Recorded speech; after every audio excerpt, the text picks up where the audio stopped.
Tere! Täna võtame fookusesse kõhulihase, kuna minu käest on viimasel ajal mitmeid kordi uuritud, mis on need head kõhulihaste harjutused. Tutvustan teile paadiasendit. Paadiasend meenutab V-tähte. Kallutad ennast ülakehast tahapoole, selg on sirutatud, tõstad jalad ja tood käed siia õlgade kõrgusele. Näitan sulle nüüd mõned variatsioonid sellest asendist.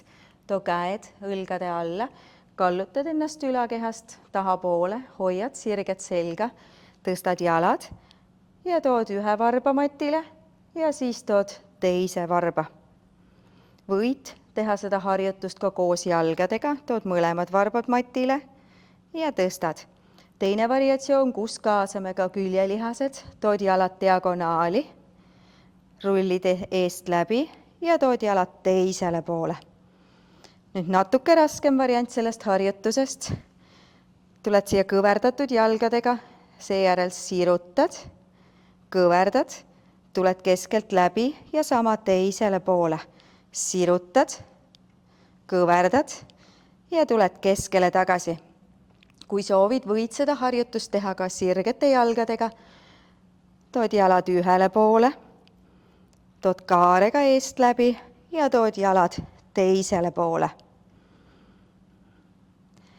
Pakun sulle nüüd välja väikse harjutuste seeria, mida saad mugavalt kodus teha.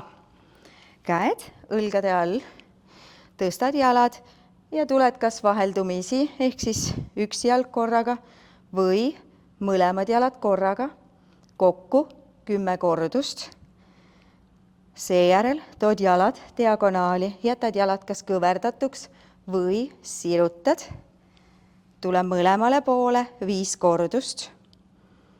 Ja siis kõige lõppu võid tulla paadiasendisse, kas jätad jalad siin kõverdatuks või sirutad ja püüad püsida 3-4 hingamist.